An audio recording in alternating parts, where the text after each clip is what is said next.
Bom, irmãos, eu quero fazer uma reflexão com vocês. De um tempo para cá, eu tenho buscado oferecer às pessoas que me ouvem o nível de responsabilização, o nível de conscientização diante daquilo que vivem e diante de seus resultados. É bom entendermos o que é a regra na Bíblia e o que são as exceções. Elas existem. É muito legal alguém usar um texto como, por exemplo, um texto de Jó, para descrever o ambiente de sofrimento das pessoas, porque Jó sofreu sem ter culpa nenhuma, porque o diabo passou à frente de Deus e Deus perguntou: "Tende visto meu servo Jó, homem íntegro, reto, temente, se desvia do mal?" E o diabo então, nesse diálogo com Deus, recebe a autorização para mexer nos pertences de Jó, para mexer na saúde de Jó. É verdade, mas me dê outro exemplo além desse. Me parece que esse é um modelo existente, mas não é a regra. A regra é lei de semeadura. Aquilo que plantamos, vamos colher. Nossas escolhas, elas definem, ou até mesmo escolha nenhuma, também vai definir que na verdade é uma negligência. Ela é uma escolha. Até não fazer nada é uma escolha. E muitas pessoas olham para o exemplo de Jó, e eu não vou dizer que ele não pode acontecer no decorrer da sua vida em algum momento, mas ele não é a regra. A regra é o que você está recebendo da vida, é a via de regra o que você está mandando para ela. O que você recebe do seu casamento é o que você manda para seu casamento. O que você recebe de suas finanças é o que você manda para lá.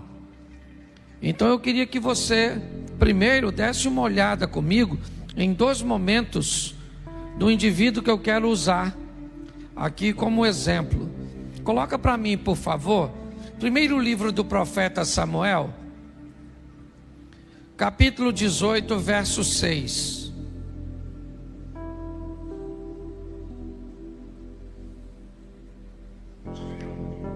Sucedeu, porém, que vindo eles, quando Davi voltava de ferir os filisteus, as mulheres de todas as cidades de Israel saíram ao redor, ou saíram ao encontro do rei Saul, cantando e em danças, com adufes, com alegria e instrumentos de música. E as mulheres, tangendo, respondiam umas às outras e diziam: Saul feriu seus milhares, porém Davi seus 10 milhares. Preste atenção, Davi está vivendo talvez um dos momentos mais importantes de sua vida. Ele nunca tinha provado uma experiência desse tipo. Primeiro porque era muito jovem. Segundo porque era de uma família humilde. Terceiro porque nunca havia se destacado dessa forma. Nesse momento ele está chegando após a vitória contra o gigante Golias. E essa vitória motivou os soldados que estavam nas fileiras de batalha, e eles correram atrás dos filisteus. E agora, ao chegarem, as mulheres vão ovacionar Davi, elas vão engrandecer o seu nome. Ele vai se tornar grande no ambiente militar. Ele tornou o exército do Senhor um exército respeitado. Mostrou que um menino com uma tiradeira na mão e com um pedacinho de pau foi capaz de vencer a maior oposição. Um ambiente de afronta que já durava 40 dias sem sequer um candidato se apresentar para lutar contra o gigante. Davi vence Golias, ajudado por Deus, certamente, e todos sabiam disso. inclusive Saul, que vai passar a persegui-lo depois dessa data. Põe para mim, por favor, segundo livro do profeta Samuel, capítulo 12, verso de número 15. Bom, aqui nós temos o mesmo Davi. Então Natã foi para a sua casa, e o Senhor feriu a criança que a mulher de Urias dera a Davi, e a criança adoeceu gravemente. E buscou Davi a Deus pela criança, jejuou Davi, e entrou, passou a noite prostrado sobre a terra. Então os anciãos da sua casa se levantaram e foram a ele para o levantar da terra, porém ele não quis, não comeu pão com eles. Sucedeu ao 7º dia que morreu a criança. Preste atenção, o momento de dor, de perda, de angústia, de sofrimento. Agora Davi vai ter que se levantar e sepultar seu filho. Quem é Davi? O mesmo do capítulo anterior lido. O mesmo rapaz. Agora um homem que foi ovacionado pelas mulheres, que foi respeitado pelos soldados. Agora, seus soldados sabem que ele fez nada menos, ou nada mais que nada menos, que deitar-se com uma mulher que era esposa de um de seus oficiais. Seu homem de confiança era Urias. Bom, se ele ganha o respeito no capítulo 18 de 1 Samuel, porque defendeu o exército, agora ele perde o respeito, porque se deitou, um cara dissimulado mandou matar o homem, cujo qual ele era o traidor. Deus então disse a Davi, o mesmo Deus que deu vitória a Davi contra gigante, o mesmo Deus que fez com que aquela pedra transpassasse os obstáculos que tinha pela frente e acertasse a fronte do gigante, é o mesmo Deus do capítulo 12, que manda o profeta Natã ir a Davi e dizer para ele tantas desgraças. O seu filho morre, a espada jamais se aparta da sua casa. Você vai ver um filho seu matar o outro, você vai ver um filho seu estuprar uma filha sua. Pare para pensar, Deus está com esse indivíduo ou não? Quando nós olhamos para as vitórias que ele teve, nós descobrimos que Deus está com ele. Quando nós olhamos para as derrotas que ele teve, nós descobrimos que também Deus está com ele. Simplesmente não está defendendo. Eu preciso fazer uma reflexão com vocês sobre vida eterna e vida terrena. As pessoas estão misturando tudo.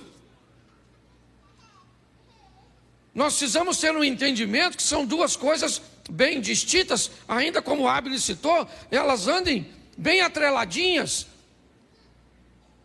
Bom, queremos vida eterna, queremos salvação, então é simples demais. O carcereiro está querendo tirar a sua vida, e Paulo diz, crê no Senhor Jesus e será salvo tu e a tua. Preste atenção, que história é essa?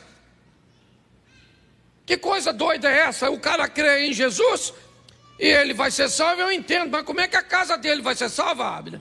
Se a salvação é individual. O que a Bíblia está querendo dizer? Que quando eu creio em Jesus, quando eu me torno cristão, eu salvo a minha vida e salvo a vida da minha casa.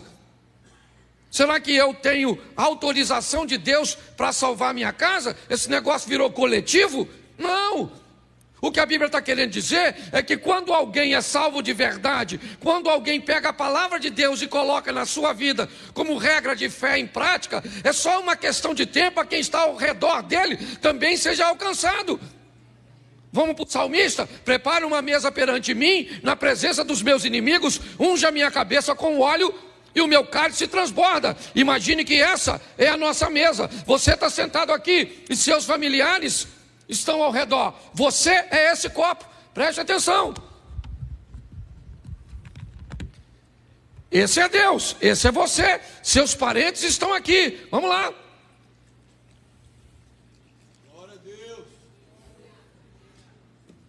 Ó, quando você enche, o que está em você molha as pessoas que estão perto de você. O que a Bíblia está dizendo é que quando você está cheio, quando você é salvo, inevitavelmente, de verdade, o que está em você é só uma questão de tempo, até atingir seu cônjuge, até atingir seus filhos, até atingir seus pais, até atingir as pessoas que estão perto de você. É assim que funciona. Então é muito mais simples do que nós possamos. Pastor, o que eu tenho que fazer para ser salvo? Crer em Cristo Jesus. É só isso. Ô pastor, mas isso é muito fácil. É verdade. Eu perguntei no primeiro culto, o que é mais fácil? Ser salvo ou ter uma vida legal aqui na terra? O que é mais fácil? Ser salvo ou ter uma vida legal aqui? O que você acha que é? Ser salvo, sim ou não? Não deveria ser essa a sua resposta. Se é só crer. Ah, pastor, mas é difícil crer. Então quem não tem fé, peça a que a dá de forma deliberada e gratuita. Então é só pedir. Então não tem dificuldade no que diz respeito à salvação. Eu sou da tese o seguinte: nosso Deus quer nos salvar e não nos colocar no inferno. Tem gente que cria uns negócios tão mirabolantes para ser salvo, que eu falo, gente, esse pessoal está dificultando uma trama que é fácil demais. Aí você não pode usar isso, não pode usar aquilo, não pode usar aquilo outro, não pode jogar uma bola, não pode ir para a praia. Aí você não pode comer isso, não pode comer aquilo, não pode comer. Então Deus está falando, ó, eu não quero ninguém no céu.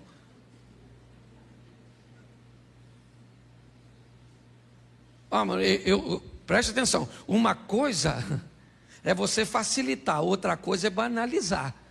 Eu não estou aqui para banalizar a salvação. Não é isso, mas eu também não estou para dificultar. Ah, você usa calça comprida? Usa. Vai para o inferno. Você usa um batom? Satanás. Se ele for só brilhante, aí uma área do inferno que não é muito quente. Mas dependendo da cor. Entendeu? Ah, você já notou que tem gente que parece que não quer que ninguém vá para o céu? Aí é só não pode isso, não pode aquilo, não pode aquilo outro. Nós temos que ter cuidado com isso. O que Jesus quer é nos dar a vida eterna, foi para isso que ele morreu. E a Bíblia é bem clara dizer, se nós cremos em Jesus, nós seremos salvos, sim ou não? Isso aí. Só que crer em Jesus não te dá a vida boa aqui na terra. E é isso que eu quero conversar com vocês. Certo? Quem quer morar no céu, todo mundo está afim. Tem alguém querendo ir para o inferno? Levanta a mão. Mesmo não querendo, tem uns que vão. Eu penso assim, eu dou o meu parecer. Depois você pode avaliar, os teólogos de plantão, fica à vontade, os achólogos também, fique tranquilo. Presta atenção, para mim, para aqueles que já receberam e conhecem Jesus, se você morrer devagar, basicamente ninguém se perde, porque todo mundo vai para onde sabe o endereço. Ficou doente, a morte começou a parecer que alguém vai apagar o interruptor. Você já falou, oh, meu Deus do céu, tem misericórdia da minha vida, perdoa todos os meus pecados. Você pede perdão até do pecado que não tem. Senhor, perdoa o que eu vou fazer amanhã. Entendeu? O problema é a morte súbita. Infartou, aí não dá tempo mais não, maluco. Aí quando você viu, já está do outro lado. Caraca, morri. Morreu, para onde eu vou? Já sabia desde lá. Ok? Então para mim é mais fácil ser salvo. Eu, por exemplo, eu não tenho medo de morrer, eu tenho medo de dor. Aliás, eu acho que isso é uma coisa de todo homem. É ou não é? Mulher já nasceu preparada para dor. Homem é frouxo quando o assunto é dor. Mulher se corta toda para ficar bonita. Homem, qualquer corte para ele é feio. Certo? Quantos homens aqui já fizeram? Deixa eu fazer uma pesquisa de campo. Se você fosse ter um filho homem, você preferiria normal ou cesárea? Desgracei a vida do homem. Porque qualquer uma das duas opções dói. Eu não é? Ele disse assim, eu preferia ser estéril. Era a preferência do homem. Certo? Quantas mulheres aqui já fizeram uma cirurgia plástica, básica, de qualquer natureza, para ficar mais bonitinha? Por gentileza, manifeste-se agora. Levanta a mão, por gentileza. Glória a Deus. Glória a Deus. Deus abençoe a senhora. E tiver que fazer mais, faça. Quantos homens aqui já fizeram alguma cirurgiazinha plástica para ficar mais bonitinho? Levante a mão, por gentileza. 1. Já notou que não é regra, é exceção. Lembra do começo da mensagem? Porque pra gente, esse negócio de doer não é com a gente. É ou não é? Uma mulher com 39,5 de febre, ela levanta de manhã, bota as crianças para o colégio, faz comida, bota o marido para trabalhar, paga as contas, volta, arruma a casa toda, pega as crianças, faz amor com o marido à noite, toma um antitérmico e vai dormir. Seu marido, 37,5. Dá uma tonteira nele, a boca fica amarga, ele já mandou avisar todo mundo que não vai trabalhar e possivelmente a morte está rondando a vida dele. E já começa a dar senha de banco. É ou não é? A verdade é essa, querido. Eu preciso mostrar a você algo muito simples, mas que às vezes nós complicamos. Quando o assunto é vida eterna, é fácil. É crer em Cristo, ok? Temer a Deus e crer em Jesus Cristo nos dá direito à vida eterna. Porém, viver aqui na terra é mais complicado. Por quê? Porque nós vivemos debaixo de uma lei, a lei da semeadura. Se você gosta ou não dela, ela foi criada pelo soberano Deus. Então Ele estabeleceu, e se você concorda com ela ou não. Por favor, pecados podem ser perdoados e anulados pelo sangue de Jesus. Erros precisam ser colhidos por nós aqui na terra. Deus não está aqui para consertar seus erros. Não, Ele está para pagar seus pecados. Quando você comete um pecado, mesmo que seja um pecado e um erro, escute só, uma menina engravidou, solteira. É pecado, sim ou não? Sim ou não? Sim. É errado, sim ou não? Sim. Jesus perdoa o pecado? E o erro? Não. Ah, o senhor está dizendo que uma criança foi um erro? Sim. Se essa criança vai nascer num lar que não tem estrutura nenhuma para mantê-la,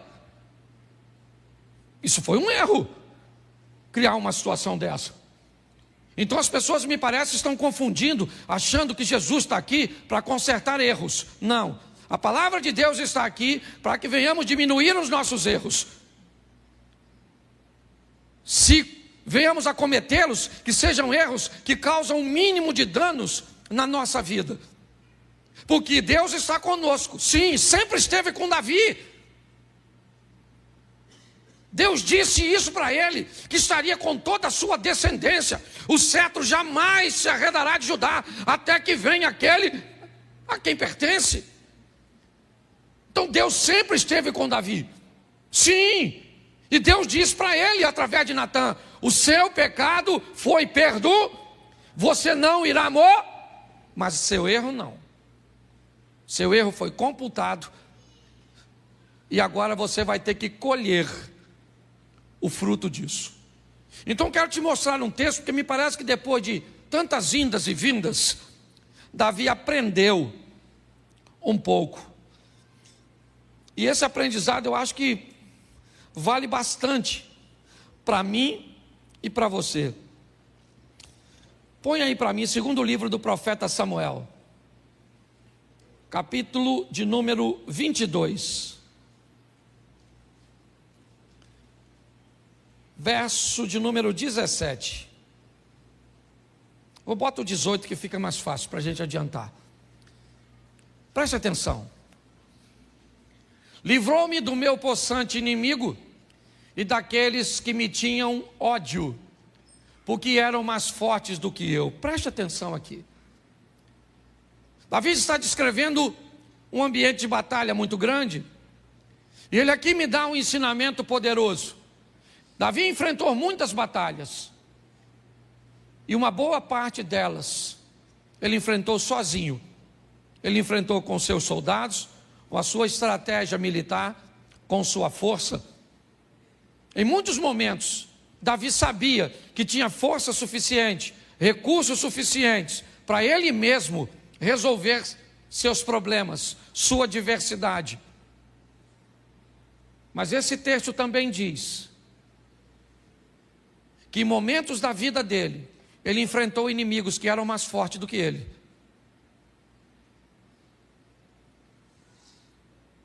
Em momentos da vida dele, ele teve que lidar com desejos que foram superiores às suas vontades. Davi sabia que problemas que ele podia resolver, ele ia lá e resolvia. Mas ele olhou para a vida e diz: quando um possante inimigo vinha na minha direção, e ele era mais forte do que eu, presta atenção no verso 19. Olha só, encontraram-me no dia da minha calamidade. Não era apenas um inimigo mais forte, era um inimigo que buscou uma ocasião oportuna. Era um inimigo que se aproveitou do momento em que eu não estava muito bem. Porque a vida é feita de altos e baixos. Por que é que você acha que a vida, e a Bíblia diz que é melhor serem dois do que um? Porque quando um cai, se pressupõe que o outro está de pé. Que quando um está trabalhando, se o outro chegar, o trabalho rende mais. O que a Bíblia está dizendo é: se nós tivermos alguém perto de nós, provavelmente esse alguém não vai estar no mesmo momento, passando pela mesma situação que nós. Ou às vezes, mesmo que esteja, ele seja capaz de ter mais força do que nós. E nós podemos pedir a ele ajuda, ou menos força do que nós, e nós poderemos sair em socorro. Mas o que ele está dizendo é que esse inimigo, ele é mais possante, diz o verso 18. Volta no 18, por favor. Ele é possante, ok? Ele vem com ódio, ele é mais forte do que eu, verso 19, e ele procura um momento que eu não esteja bem. Apesar de tudo isso, Davi diz uma coisa: o Senhor se fez meu esteio. O inimigo veio do jeito que ele quis vir, aproveitou o melhor momento contra mim, mas ele teve que lidar com uma coisa, com alguém que me amparava, e esse alguém era Deus. É isso que ele está escrevendo. Vamos ver por quê. Porque a gente precisa entender porque é que esse cara recebe o apoio de Deus, o esteio veio para ele e não vem para mim e para você. Porque é que ele tem apoio aí, é muito romântico e bonitinho. Eu leio na Bíblia que Deus vai socorrer um camarada, mas aí o Deus da Bíblia não é o Deus da Bíblia de hoje. Então por que é que esse Deus de Davi não vem me socorrer? O que Davi tem melhor do que eu? Se o Novo Testamento diz que Elias era um homem sujeito às mesmas paixões que nós, e eu posso transferir isso para Davi. Davi não tinha nenhuma vantagem sobre mim e nem sobre você. Então que história é essa de um Deus que vira esteio desse camarada no momento de calamidade dele, no momento de um ataque de alguém que é mais forte, certo? Do ataque de alguém que está odiando, e nós vivemos tudo isso. Cadê Deus? Vamos descobrir se tem alguma coisa que nos diferencia de Davi, porque talvez tenha. Porque é muito legal você ler o texto, né, na carta dos Filipenses. Porque Deus, segundo as suas riquezas, retribuirá em glória. É muito legal. A diferença é só o seguinte: quando você lê esse texto, lembre-se para quem ele foi escrito. Ele não foi para você, ele foi para os filipenses. Paulo está dizendo que os filipenses merecem receber de Deus uma recompensa pelo que fizeram, e não sou eu nem você. Pô, pastor, então o senhor está dizendo que esse texto não é para mim? Não, é para os filipenses. Mas você pode fazer parte dele se você fizer a mesma coisa que os filipenses fizeram. Quando você faz a mesma coisa, você se insere num grupo que pode receber, não necessariamente vai, mas pode. Dá a você o direito de ir para o trono e falar com Deus, repetir um comportamento daquele cujo qual aprendi na tua palavra, Senhor. Eu não sei se você já fez essa oração. Sabe, quando você quer reivindicar alguma coisa, e aí reclamar no sentido positivo, fazer uma reclamação, reivindicar, você vai com o texto bíblico, mas vai com um comportamento que sustenta esse texto bíblico, que é isso que nós vamos ver agora. Deus se fez esteio, está tudo direitinho. Põe o verso 20. Tirou-me do lago e arrebatou-me dali, porque tinha prazer em mim. Bom, então Deus tem prazer em Davi. Por que que Deus tem prazer nesse cara? Vamos dar uma olhada. Lembrando a você que o capítulo 12 já passou. Esse cara que vocês estão vendo aí foi o cara que venceu o gigante, foi o cara que matou o leão, foi o cara que matou o urso, foi o cara que não matou Saul. Ele foi o cara que se deitou com Batseba, que conspirou para matar Urias.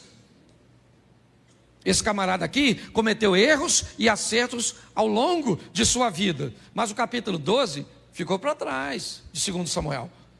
O 17 e o 18, então o 16, onde a história dele começa, está anos atrás.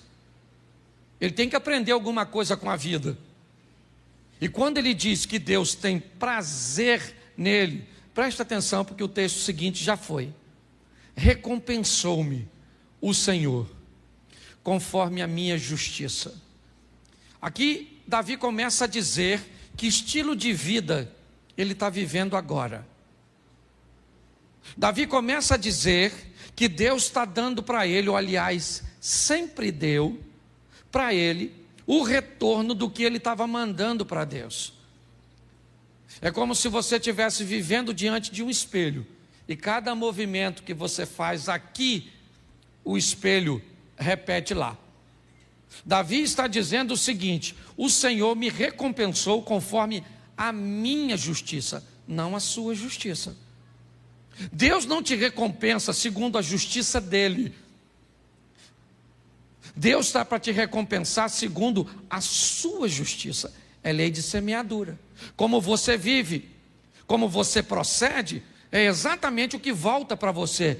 É isso que ele está dizendo. O Senhor me recompensou. Como? Com a minha justiça. Por quê? Porque você venceu o gigante quando estava alinhado com Deus. Por quê? Porque você enterrou seu filho quando estava desalinhado com Deus. Quem é que está na sua vida? Deus. Para te dar o quê? O que você merece segundo a sua justiça. Pastor, mas eu não posso estar vivendo uma injustiça. Claro que pode, desde que essa injustiça entre na história do Jó, onde você está vivendo um momento que seja de provação. Se esse é seu momento, levante sua cabeça, segure a onda como fez Jó. Nu saí, nu eu volto, louvado seja o nome do Senhor, recebi o bem de Deus, por que não receberia o mal? Isso é um cara íntegro, correto, equilibrado, recebendo. Os amigos dele vão visitá-lo, e qual é o discurso? O que você fez de errado? Ele disse: eu não fiz nada de errado. Tem que ter feito, porque na cabeça de algumas pessoas, você não pode sofrer que tem pecado. Não, existem momentos bem isolados, que seu sofrimento não tem nada a ver com isso. Mas entenda bem, ele é bem isolado. Pare de dizer, quando alguém estiver falando, essa aqui, esses dias, falou: Cláudio, se você souber o que estão falando a nosso respeito. Eu falei para ela: Mary, quando alguém fala algo a nosso respeito, duas coisas podem ser. Primeiro, pode ser verdade. E se pessoas falam verdade a nosso respeito, isso significa que nós precisamos mudar a nossa postura e corrigirmos a nossa rota. Segundo, pessoas podem estar falando mentira a nosso respeito. Então vamos descobrir o que elas estão falando. Se for verdade, a gente corrige. Se for mentira, é a única forma que a pessoa tem de falar mal a nosso respeito. Quando alguém fala mal de mim e é em verdade, eu não tenho o que fazer. O que eu posso fazer? A melhor maneira é você viver de uma forma tão honesta que o único jeito que alguém tenha para falar mal a seu respeito seja com mentiras. Não tem jeito. Ah, mas vai se ver com Deus. Não vai não, filho. Não vai não.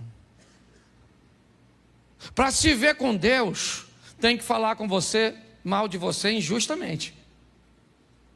Mas se você estiver fazendo, vão falar, e vão falar, e vão falar. Entendeu? Por quê? Porque você está dando motivo. Se nós entendermos isso, talvez vamos lidar melhor com o nosso posicionamento. Davi, ele está dizendo que a justiça dele é que vive na vida dele. Ah, Deus vai mandar para... Não, Deus. Segundo a minha justiça, o Senhor me recompensa. Certo? Eu vou viver segundo a pureza das minhas mãos. Minhas mãos, meus atos, minhas decisões, é isso. Um ambiente de ação também é visto na Bíblia como mãos. Então, como eu ajo, certo? As minhas ações, se elas forem puras, eu recebo resultado disso. E ele percebe. E ele continua. Dá uma olhada no 22, porque vai embora. Porque guardei os caminhos do Senhor e não me apartei, impiamente do meu Deus. Ele está descrevendo porque ele é um cara abençoado. Não é por acaso, não é porque Deus gostava dele e não gosta da gente. Ele está descrevendo, eu recebi justiça porque agi com justiça. Oh, mas ele não agiu com justiça quando ele matou Urias. Beleza, então quando ele matou Urias, ele viu seu filho ser morto. É assim que funciona. Eu preguei esse dia sobre Jacó e Esaú, lembra? Jacó trai o irmão e não resolve o problema e viaja. Quando ele chega lá, Esaú não está lá para se vingar, mas quem é que está lá? A traição. Então a traição pulou do Esaú para o Labão. Então Jacó traiu Esaú e Labão traiu Jacó, porque o futuro está lá te aguardando. É assim que funciona. Nem sempre ele vai vir na mesma pessoa, ou nem sempre ele vai vir na mesma moeda, mas é a vida. É assim que funciona. O texto, ele está ali, ó. Por quê? Por quê? Ele tá, olha lá, olha o porquezinho lá, ó. Deu para notar que já é uma respostazinha? Vamos lá. Porque guardei os caminhos do Senhor e não me apartei impiamente do meu Deus. Por isso que eu estou vivendo tudo que eu estou vivendo. É Davi. Olha o que ele diz no 23. Porque todos os seus juízes estavam diante de mim. Não tinha juiz nenhum diante de Davi. Que juiz que estava lá? Samuel estava lá, é isso? Todos os juízes estavam lá? Não, o que ele está falando foi do que ele aprendeu. O certo. O que ele diz? O certo está sempre diante de mim. Quando eu faço alguma coisa que é errada, eu tenho um juiz, que são os estatutos, para eu não me desviar dele, que é aquela mãozinha do Espírito Santo narrada por o profeta Isaías. Então ouvirei uma voz que dirá por trás de mim: este é o caminho, andai nele, não se desviai nem para a direita e nem para a esquerda. É Deus o tempo inteiro buscando corrigir nossa rota. Está aqui, ó, está aqui.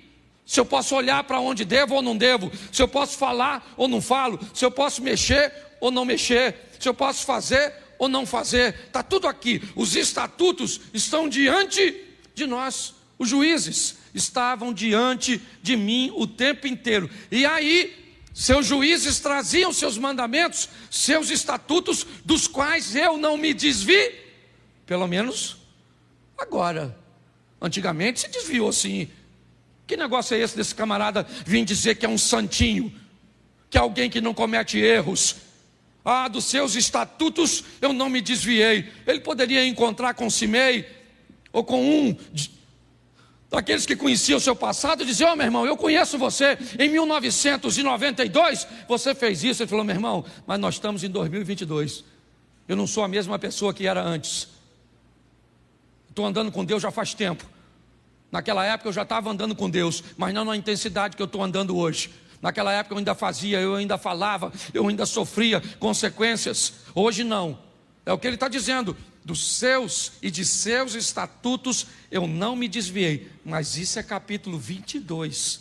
Não queira ler esse texto aqui, sem antes conhecer a história do cara que escreveu. E ele continua dizendo, vamos lá, ele vai repetir novamente: porém fui sincero perante ele, e guardei-me da minha iniquidade. Isso, Davi está falando de fraquezas, mas não está falando mais de fracasso. Preste o que ele diz: eu fui sincero. Sincero. O que é sinceridade? É dizer a verdade. Eu estou sentindo, eu estou sentindo. Eu estou legal, eu estou legal. Eu não estou legal, eu não estou legal. Eu estou fraco, eu estou fraco, eu estou sentindo isso e não deveria sentir. Mas presta atenção de quem ele guarda. Ele não está se guardando dos outros, ele está se guardando dele mesmo, de seu desejo.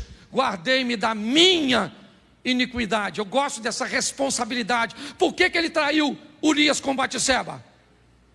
Por quê? Quem é que foi o culpado de Davi trair Urias? Vamos culpar quem? Abigail? Vamos culpar quem? Mical? Vamos culpar todas as mulheres de Saul? Ah, essas mulheres não me satisfazem. É isso? Talvez isso ele faria no capítulo 11. Mas não no 22. No 22, ele diz: eu fui sincero. E quando eu passei a ser sincero perante ele, eu consegui me guardar das minhas iniquidades, dos meus desejos incorretos. Ele continua dizendo: e ele me retribuiu novamente. Lá onde eu comecei, recompensou.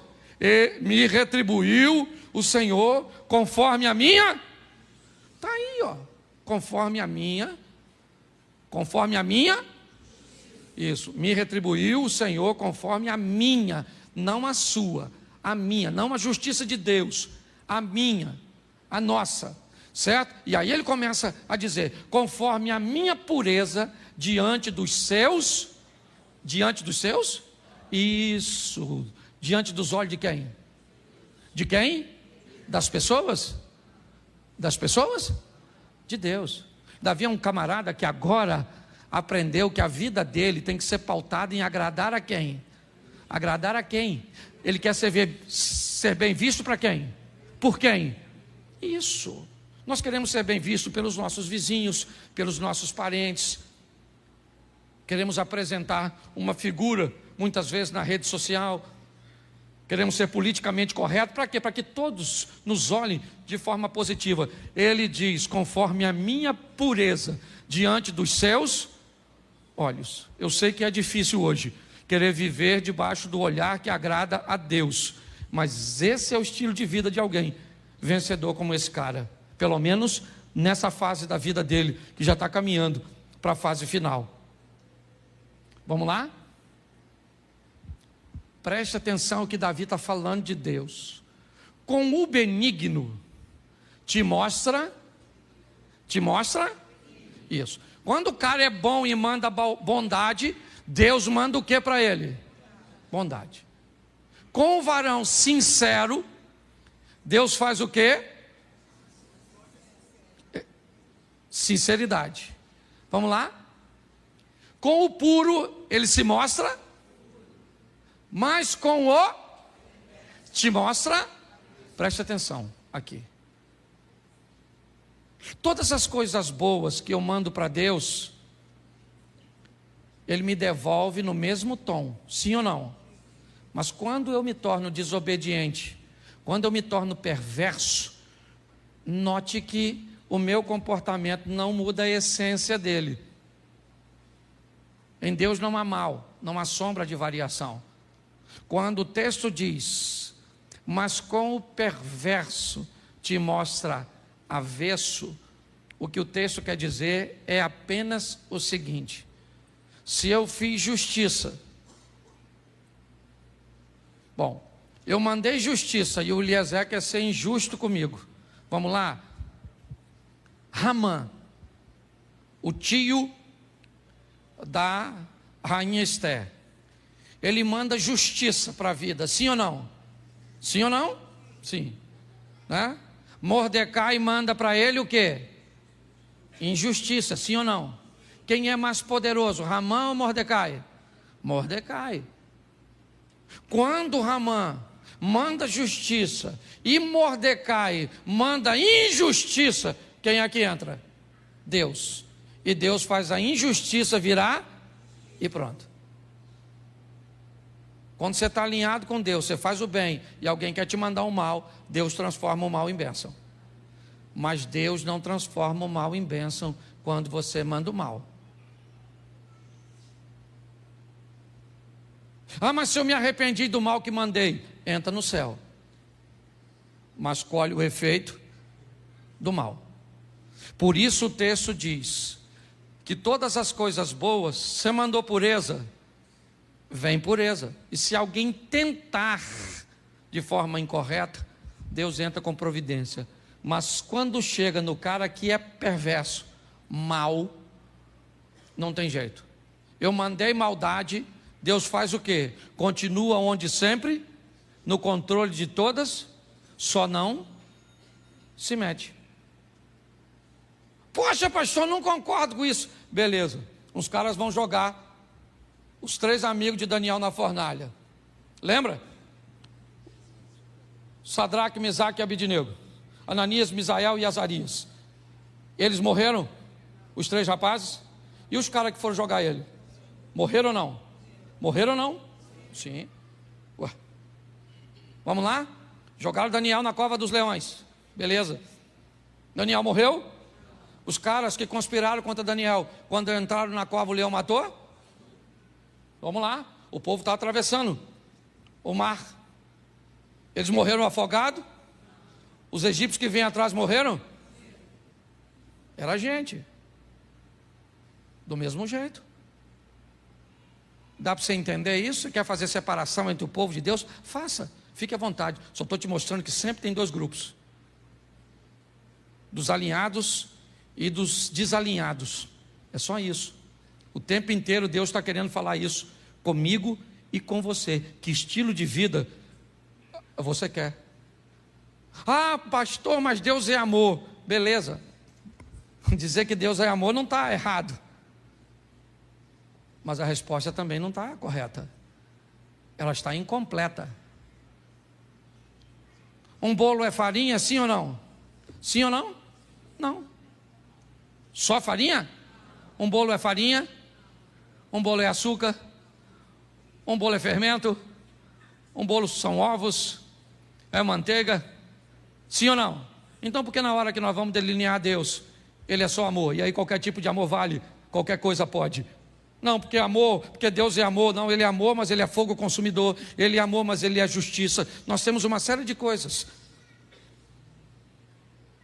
Está na hora de você parar de sofrer. Fazendo o quê? O mesmo que as pessoas fizeram quando aprenderam as lições da vida. Não foi fácil para esse camarada. Começou no 1 Samuel 16, quando ele entra na história. Momentos extraordinários, fantásticos, é verdade. Mas ele também aprendeu a duras penas o que era desobedecer a Deus, o que era fazer besteira na vida. Mas finalmente, o capítulo 22 chegou para esse cara. E agora esse cara sabe que o que ele vive é nada mais, nada menos do que o reflexo do que ele envia. E aí ele mudou, aí ele ampliou sua mente. E dê uma olhada no final da história de Davi. Começa a ler depois desse texto. Dá uma olhada nesse cara. Vai ver como ele treinou seu filho Salomão, seus conselhos. Vai ver como é que esse cara demorou, mas aprendeu. Eu não sei quanto falta para você e eu ainda aprendermos nessa vida. Eu só aprendi uma coisa: cuidado com seus erros, porque eles também são colheitas. E cuidado com as colheitas, porque tem colheita que leva tempo para colher. Tempo para colher, tempo para colher. Tempo. dependendo do que você semeou no coração da sua mulher, pode ter passado 20 anos e você ainda anda colhendo alguma coisa. Ou você trata isso de forma correta, taca fogo, não pega o restante da colheita, monta um ambiente com a esposa, incendeia esse troço tudo, purifica o solo e dá um jeitinho de plantar de novo. Fecha seus olhos, por favor, feche seus olhos. Pai, em nome de Jesus, ouvimos muito a respeito do Senhor e muitas vezes achamos que não temos os mesmos direitos, que pessoas são mais facilitadas do que nós, que resultados eles nos apresentam uma parcialidade do Senhor para com algumas pessoas. Mas sabemos que isso não é verdade, porque o Senhor é justo. E em nome de Jesus, que possamos entender como Davi, no aprendizado, que recebemos aquilo que enviamos. Então que venhamos, ó Pai, nessa noite, guardar no nosso coração da nossa iniquidade, sermos sinceros diante do Senhor, aprendemos a lidar com o nosso temperamento, com os nossos desejos, e buscarmos sermos puros diante dos Teus olhos. Abençoa, ó Deus, a nossa caminhada de fé, e que possamos provar resultados extraordinários nesta terra. Não apenas sobrevivermos, recebendo sempre o suficiente para cada dia, mas que possamos viver recebendo mais do que necessitamos, para que possamos também ajudar outras pessoas. Leva-nos aos nossos lares, guardado por Tuas boas mãos poderosas. Que o Teu poder venha transbordar, ó Pai, o nosso cálice, de tal maneira que alcance aqueles que estão próximos de nós. Te damos graças por tudo, ó Deus. Que tenhamos uma semana de bênção, uma semana de vitória, uma semana de boas notícias e de bons negócios. Que o grande amor de Deus, nosso Pai, a graça de nosso Senhor e Salvador Jesus Cristo e as doces consolações do Santo Espírito de Deus seja para com todo o povo do Senhor, e todos digam